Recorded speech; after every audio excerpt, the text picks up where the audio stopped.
Hello my dear students, आप लोग कैसे हैं। हम उम्मीद करते हैं आप लोग बहुत ही अच्छे होंगे और अपनी स्टडी क्लास यानी तैयारी बहुत ही अच्छी तरह से कर रहे होंगे। देखिए हम लाए हैं बहुत ज़्यादा इंपॉर्टेंट टॉपिक है क्लास 12 का कि कोलराउस का नियम क्या होता है। यानी कि कोलराउस का नियम हम किसे करते हैं, ये क्या होता है। देखिए नियम आपको बोर्ड एग्जाम में अधिकतर मतलब अधिकांश देखने को मिलता है कि कोलराउस का नियम होता है क्या, यानी हर साल का रिपीटेशन क्वेश्चन है कोलराउस का नियम। हम आपको ऐसे मक्खन तरीके से बताएंगे ना, मतलब आप चुटकियों में याद कर लेंगे और लाइफ में मतलब साथ जिंदगी तक नहीं भूल सकते हैं, ये मेरा वादा है।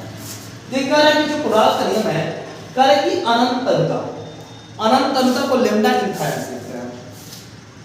कह रहा है किसी विद्युत अपघट्य की मोलर चालकता, आप विद्युत अपघट्य की मोलर चालकता को यम से लिखते हैं और उसमें उपस्थित धन आयन और उसमें उपस्थित धन आयन को भी प्लस और ऋण आयन को भी माइनस से डिनोट करते हैं कि अनंतता लैम्डा यम पर मोलर चालकता की योग के बराबर होता है।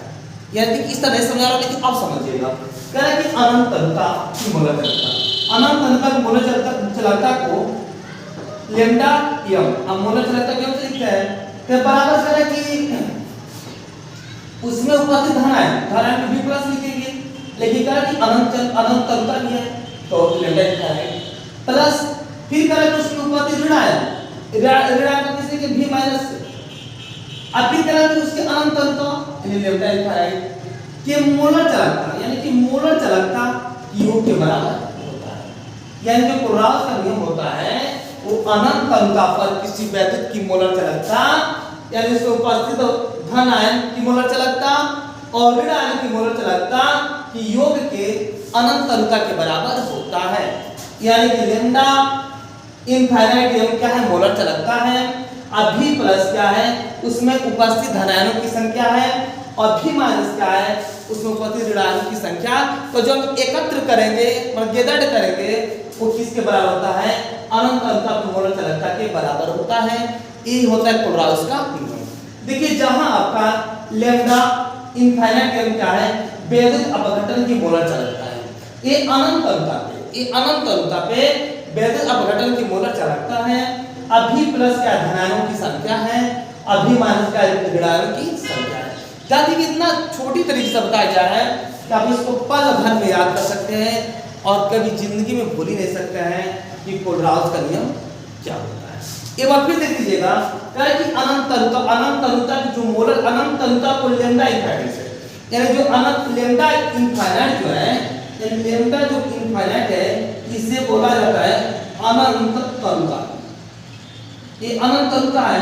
देखिए यम क्या है, यम इसका मोलर चालकता है और कह कि किसी अपघट्य की मोलर चालकता माने यम उसमें उपस्थित धन आयनों की संख्या अनंतता और ऋण आयन की संख्या अनंतता की योग के बराबर क्या होता है, मोलर चालकता है। ये होता है कोलराउस का नियम। यानी बेस्ट आदत अब बढ़िया से पढ़ते रहिएगा और अपनी तैयारी करते रहिएगा। और हम पढ़ेंगे क्लास 12 का ये भी बहुत ही इंपॉर्टेंट टॉपिक है, यानी हेनरी का नियम। यानी कि हेनरी नियम भी बहुत ही ज़्यादा कॉमन क्वेश्चन है और बहुत ही ज़्यादा बड़ी एग्जाम में देखने को मिलता है। कह जो हेनरी नियम में बहुत ही ज़्यादा कॉमन क्वेश्चन है और बहुत ज़्यादा बड़ी एग्जाम में आपको देखने को मिलता है, यानी बहुत ही ज़्यादा इंपॉर्टेंट क्वेश्चन है। इसका तारीफ हमें जितने का उतना है कम। तो देखिए आपको इतना मक्खन तरीके से बताया जाएगा हेनरी नियम क्या होता है कि आप कभी भी भूल नहीं सकते हैं। लेकिन इसके पहले यदि आप इस चैनल पर नए हैं तो चैनल को सब्सक्राइब कीजिए और बेल आइकन को भी प्रेस कीजिए और अपना प्यार भरा कमेंट जरूर कीजिएगा, जिससे हमें उत्साह मिलेगा तो हम इससे अच्छे से अच्छी वीडियो बनाएंगे।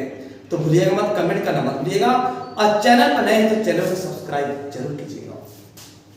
देखिएगा कि इसी ताप पर किसी गैस के द्रव में विलेयता गैस के दाब के समानुपाती होता है।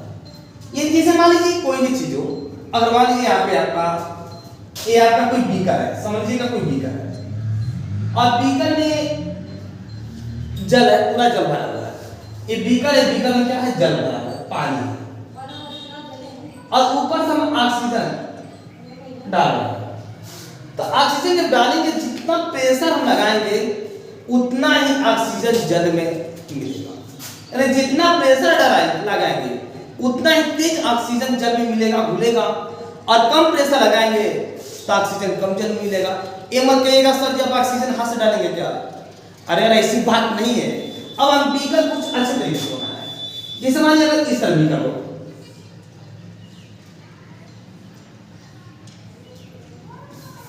थोड़ा मिस्टेक हो गया, ध्यान दीजिएगा।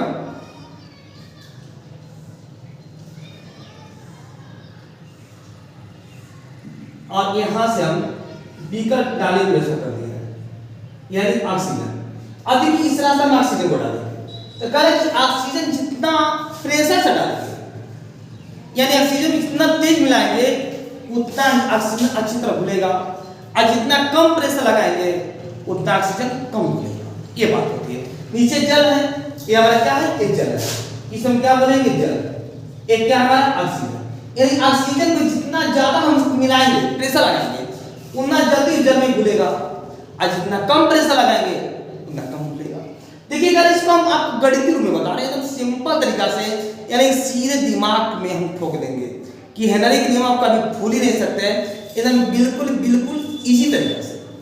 देखिए कह रहा है कि इसी ताप पर किसी गैस की द्रव में विलेयता गैस के दाब के समानुपाती होता है। देखिए समानुपाती क्या होता है, देखिए दो चीज होता है, एक समानुपाती होता है, एक अनुक्रमानुपाती होता है, और एक होता है व्युत्क्रमानुपाती क्रमानुपाती। तो समानुपाती किस होता है, दोनों में अंतर मतलब क्या होता है, एक को अगर घटाएंगे दूसरा भी घटेगा, एक बढ़ाएंगे दूसरा भी बढ़ेगा, यानी बराबर अंतर होता है।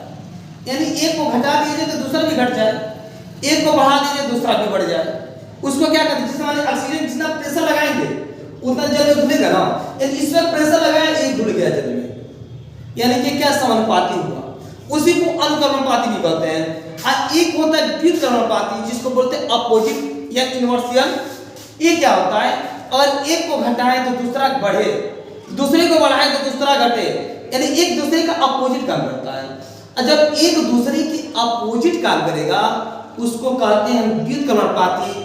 और जब एक दूसरे के बराबर ही रहेगा और एक को घटाएं दूसरा भी घटे, एक को बढ़ाएं तो दूसरा भी बढ़े, इसको कहते हैं समानुपाती, यानी समान अंतर बिल्कुल लेवल में रहते हैं, और वही अनुक्रमानुपाती होता है। देखिए क्या कर रहा है कि स्थिर ताप पर किसी गैस के द्रव में विलेयता गैस के दाब के समानुपाती होता है, जिसे हम हेनरी का नियम कहते हैं।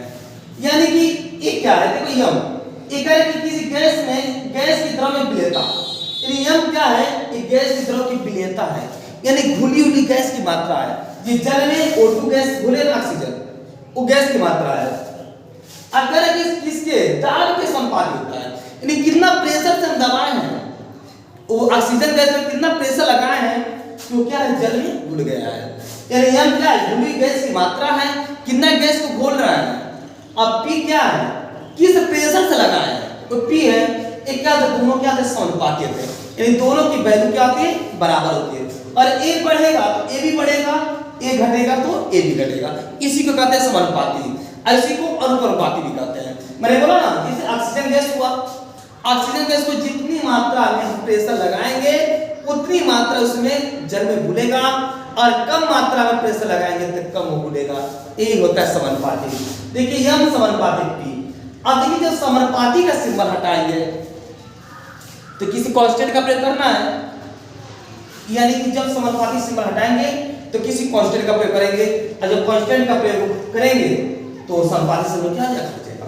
देखिए यम बराबर समानुपाती सिंबल हटा दिया तो क्या होगा, K × P। K क्यों लगा है, K समानुपाती सिंबल हटा दिया है तो यम बराबर होगा K × P। एक होता है हेनरी के नियम, जहां मेरा K क्या है, हेनरी स्थिरांक है, P क्या है, गैस का दाब है, और क्या M क्या है, खुली गैस की मात्रा। यानी K हेनरी स्थिरांक है, P गैस का दाब है, और M क्या है, खुली हुई गैस की मात्रा है। देखिए ये क्या कहलाता है हेनरी का नियम। देखिए कितना छोटे तरीके से मैंने आपको बता दिया हेनरी का नियम क्या होता है। अगर आप चैनल पर, अगर आपको समझ में आ जाए तो लाइक शेयर कमेंट करना मत भूलिएगा, और हाँ प्यार भरा कमेंट जरूर कीजिएगा। और आप चैनल पर नए हैं तो चैनल को सब्सक्राइब जरूर कीजिएगा, और बेल आइकन को प्रेस जरूर कीजिएगा, क्योंकि हम एक नई वीडियो बना रहे हैं, नए चैनल खोले हैं, तो हमें आपकी बहुत ज़्यादा आवश्यकता है, आप हमें सपोर्ट की बहुत ज़्यादा ज़रूरत है। तो आप लोग से रिक्वेस्ट है कि आप लोग अपना पूरा सपोर्ट बनाए रखिएगा, और चैनल को सब्सक्राइब जरूर कीजिएगा। जय हिंद, जय भारत।